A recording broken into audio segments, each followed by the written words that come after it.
Good morning, afternoon, or evening. How y'all doing today? And welcome back to Moro's Math Corner. Today we're going to learn about graphs of equations or functions. So let's get right to it.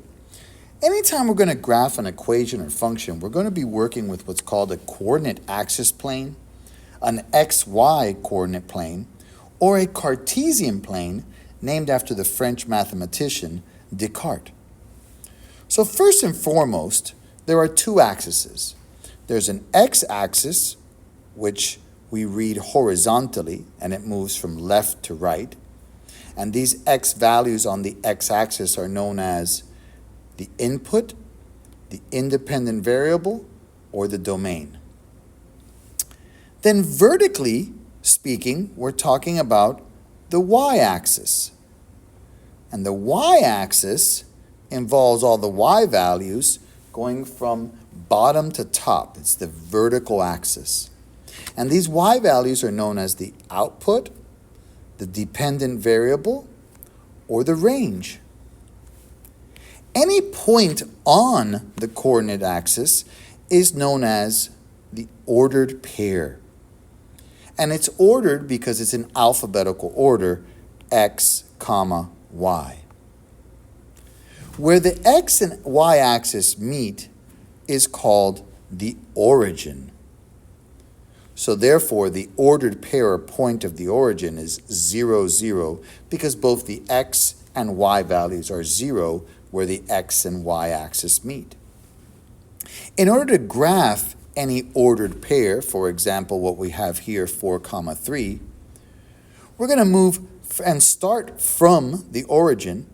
And we're going to first move horizontally left or right. In this particular case, we're moving 1, 2, 3, 4 to the right. And then we move up or down vertically. In this case, we're moving up 1, 2, 3 to get to, of course, our ordered pair 4, 3. The coordinate plane is made of 4 different quadrants, and they go counterclockwise. Quadrant 1 expresses all ordered pairs where both the x and y values are always positive. Quadrant 2 have negative x values and positive y values.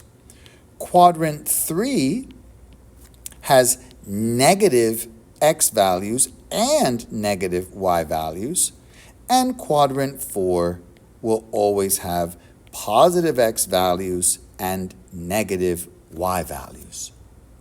And as a reminder, the domain expresses all possible x or input values, and the range describes or expresses all possible y or output values. Now, you can always make a table of values for any equation or function by simply choosing x values, plugging them into the equation or function, and finding the corresponding y values. Once complete, you can graph each point and draw a graph using what you know about the shape of the given function, which we're going to examine below. Please note that the f of x that we're going to see is simply a fancy and mathematically proper way of describing the y value. So let's get to the family of parent functions. And we're going to talk about what parent functions and shifted functions are later on in the chapter. So first and foremost, we're talking about an identity function. Please notice that in an identity function, you have f of x, or y, equals x to the first power. Remember, there's an invisible 1 there. Whenever you have x to the first power, we're talking about a linear equation or a straight line. And the degree of the function always tells you how many possible x-intercepts or solutions you're going to have. So in an identity function, you can only go through the x up to 1 time. Sometimes it's 0, but you can only go up to 1 time. A square or quadratic function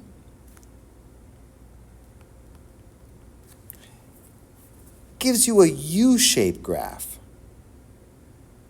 And you know it's quadratic or square because the x is being squared. It's raised to the second power. So that means you can have up to 2 solutions or up to 2 x-intercepts. In our example, you just have 1, but remember, the degree tells you how many possible x-intercepts or solutions you can have. A cube function is when x is raised to the third power. And it looks kind of like a sideways elongated S, kind of shifted. You have a reciprocal or rational function. And that occurs when x is in the denominator. And when you have x in the denominator, you're going to have a semi-u on 2 opposite sides of the quadrants. A square root function occurs when x is inside of a square root, and you have half a sideways u as the shape.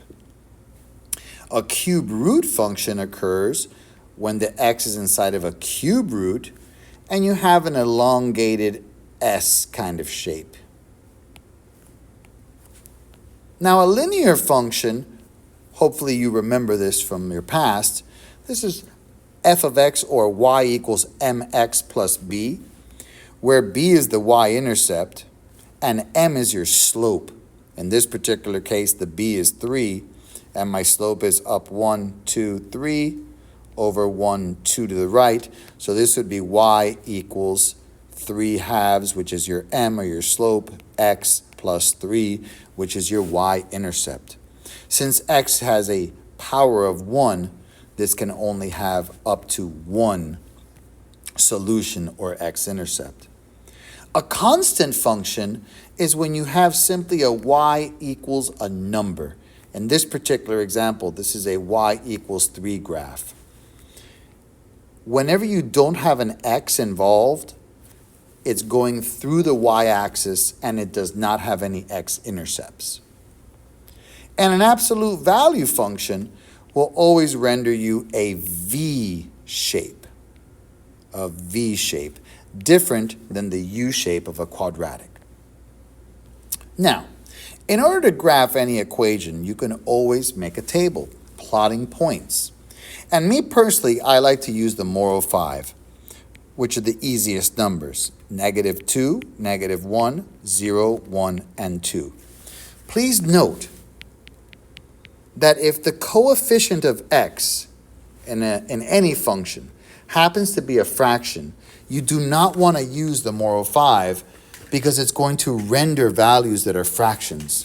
So if you ever have a fraction as the leading coefficient, you want to use multiples of the denominator. Okay? If you have a fraction as a leading coefficient.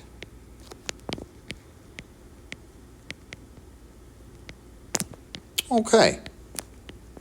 Now, in this particular case, you don't, and I know what some of you are thinking. Oh, can't we just graph the y-intercept and then follow the slope? Yes, you can. However, the skill here is to plot points because sometimes we forget. So what we do is we choose our x values, which in this case we're going to use the moral 5. Then we're going to plug them into the function. So y equals -2 times the x value of -2 plus 4, which would give me 8 as the y value, and my ordered pair would be -2, 8. When x is 1, we've got -2 times -1 plus 4, so my y value would be 6. My ordered pair is -1, 6. When x is 0, I've got -2 times 0 plus 4, so that's going to give me 4. The ordered pair is 0, 4. When x is 1, I've got -2 times 1 plus 4. So that's going to be 2. So my ordered pair would be 1, 2. And when x is 2, I've got negative 2 times 2 plus 4, which will be 0, giving me the point 2, 0. Please note that 0, 4 and 2, 0 are known as intercepts. 0, 4 is called a y-intercept. It is the y value on the y-axis when x is 0.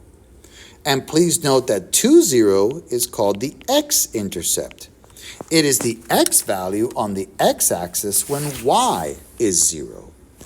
So now that we have our ordered pairs using the moral 5, now we go ahead and graph each point or ordered pair and then follow the shape of the graph or the function in question.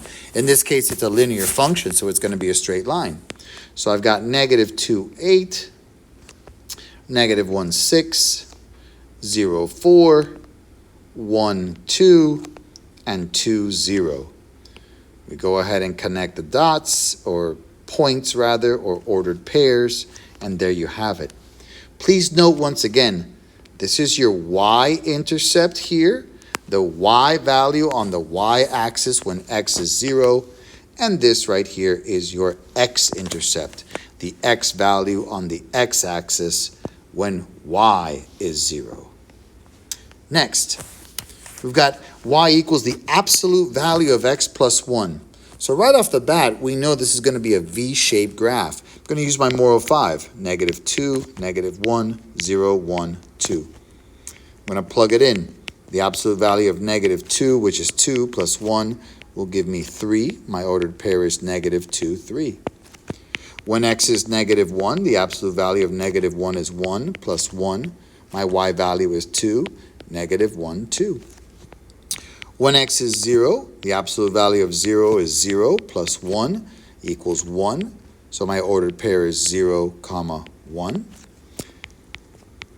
When x is 1, the absolute value of 1 is 1 plus 1 equals 2. So the ordered pair is 1, 2. And last but not least, when x is 2, the absolute value of 2 is 2 plus 1 gives me a y value of 3 and my ordered pair of 2, 3. So now I go ahead and plot these points. Please note here that you do have a y-intercept in this case of 0, 1, which again is the y value on the y-axis when x is 0. So now I plot my points. I've got negative 2, 3. I've got negative 1, 2. I've got 0, 1, my y-intercept. I've got 1, 2, and I've got 2, 3. I know it's an absolute value, so I know I'm going to make a very sharp V shape here, and that is the graph. Okay, next, I've got a y equals x squared minus 1. I know that it's x squared, so I know I'm looking for a U shape in this case. So I'm going to use my moral 5, negative 2, negative 1, 0, 1, and 2. I'm going to plug it in. When x is negative 2 squared minus 1 will give me a y value of 3. My ordered pair, negative 2, 3. When x is negative 1, I've got negative 1 squared minus 1. 1 minus 1 is 0. So I've got negative 1, 0. Just a little nice note for you here. That would be my x-intercept, the x value on the x-axis when y is 0. When x is 0, I've got 0 squared minus 1. So that's going to give me negative 1. So that's 0, negative 1. Please note that that is my y-intercept, the y value when x is 0. When x is 1, I've got 1 squared minus 1, which is 0. So that's 1, 0. That, once again, is my second x-intercept in this case. Please remember that when you have powers, okay, the degree of the function tells you up to how many solutions or x-intercepts you can have. In this case, you can have up to 2. And last but not least, when x is 2, you've got 2 squared minus 1, which is 3. So 2, 3 is my ordered pair. So now I'm going to go ahead and graph each point. I've got negative 2, 3. I've got negative 1, 0. I've got 0, negative 1. I've got 1, 0. And I've got 2, 3. And I know that this time it's not going to be a V, but it's going to be a U shape. And please note once again, the x-intercepts here in the blue highlighted and the y-intercept in this green highlighted. Okay, last but not least, I got y equals x cubed plus 2. So I know this is going to be kind of like a sideways elongated S shape. So I'm going to use my more of 5. So I've got negative 2, negative 1, 0, 1, and 2. When x is negative 2 cubed is negative 8 plus 2. So I've got negative 6. My ordered pair, negative 2, negative 6. When x is negative 1 cubed is negative 1 plus 2. I've got 1. So my ordered pair is negative 1, 1. When x is 0, hint, hint, that's the y-intercept. 0 cubed plus 2 will give me 2. So I've got the point 0, 2. When x is 1 cubed plus 2 gives me 3. So I've got the point 1, 3. And when x is 2, I've got 2 cubed plus 2. So that will give me 10, giving me the ordered pair 2, 10. So let's plot these points. And let's use what we know about a cubed or cubic function using the shape of that elongated sideways S. So I've got negative 2, negative 6. So 1, 2, 3, 4, 5, 6. Got negative 1, 1. I've got 0, 2. I've got 1, 3. And then I've got 2, 10. This one's a little bit tough, but just do your best to make this kind of sideways S. And of course with arrows on either side because this shape continues for infinity. And that's how you plot points and graph using the more of 5. Remember, if there's a coefficient of a fraction in front of the leading term, you must use multiples of the denominator. So now, with regards to identifying intercepts from the graphs of equation, we've been going over it quite a bit, but I want to repeat it. Regardless of the function, the following statements remain true. The x-intercept is the x value when y is 0 on the x-axis. The y-intercept is the y value on the y-axis when x is 0. So let's identify the x and y intercepts from each graph here. When I zoom in here, I can see that my x-intercepts here are negative 2, 0, here in red. Please note it is an ordered pair. 1, 0, and 3, 0. Please note that intercepts are written as ordered pairs. You do not just put x equals negative 2, because x equals negative 2 is actually a vertical line going through the negative 2 point on the x-axis. That's what x equals 2 means. It's a straight line going through the x-axis. So that is not how you describe or write intercepts. They must be ordered pairs. With regards to the y-intercept here, we've got one y-intercept right here at 0, 6. Okay, for here in example 5, the x-intercept is right here, negative 1, 0. And that's all we've got for the x-intercept. For the y-intercept, as you can see here, we've got 0, negative 0.5 or 0, 1/2. And that's all we have as well for the y-intercept, because this side of the graph over here does not intercept the x or y-axis. So again, in our first example, our x-intercepts are negative 2, 0, 1, 0, and 3, 0. Our y-intercepts are 0, 6. In example 5, the x-intercepts are -1, 0, and the y-intercept is 0, -0.5, or -1/2. For example 6 here, we've got -3, or I'm sorry, that's -2, 0. I should have zoomed in. That's -2, 0. We've got 2, 0. And we've got 5, 0 as my x-intercepts, which are on the x-axis when y is 0. And my y-intercept is over here, you can zoom in here, at 0, 10. It's the y value on the y-axis when x is 0. And example 7,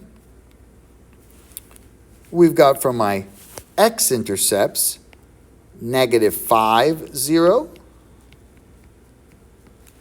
comma 0, 0 here at the origin, and 5, 0. For my y-intercepts, we've got always from bottom to top, -5, 0. I'm sorry. It's a y-intercept. It's 0, -5. My apologies. Comma 0, 0. That's both the x and y-intercepts. And we've also got 0, 5. And those are your intercepts. And last but not least, we got to know how to interpret graphs. This is very important. It's a real life skill. It happens all the time, whether you're a stockbroker, a doctor, or a business person, or an accountant, or a teacher, or a scientist. Have to know how to interpret graphs. So let's get into that. What is the profit of, not if, what is the profit of 150 gallons of gasoline?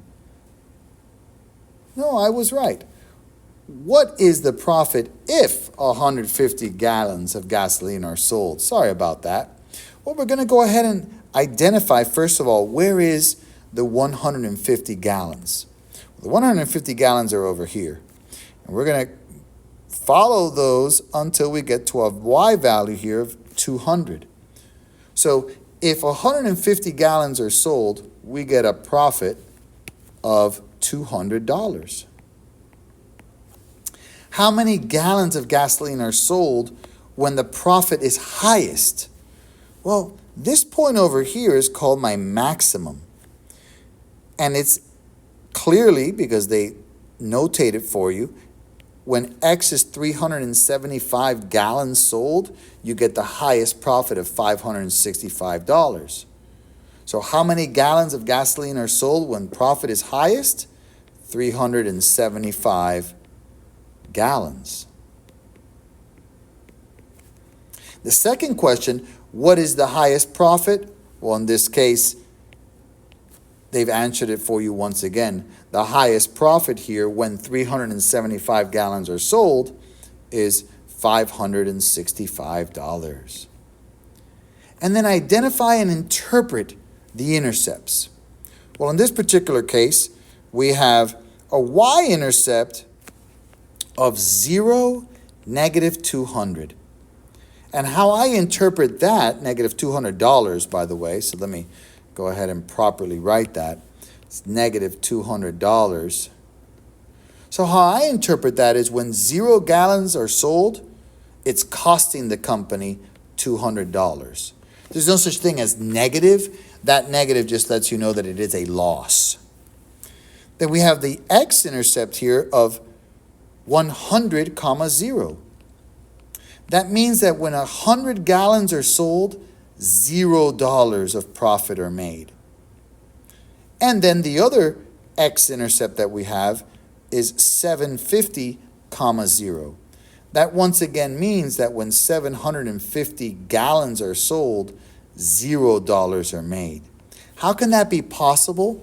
Well, it's called the law of diminishing returns in economics. Sometimes, depending on the structure of the items being sold, the costs outweigh the sales, and therefore you can possibly sell 750 gallons and still make $0 in profit. Thank you so very much. Hope you learned a lot, and come back anytime now. Take care. Bye-bye.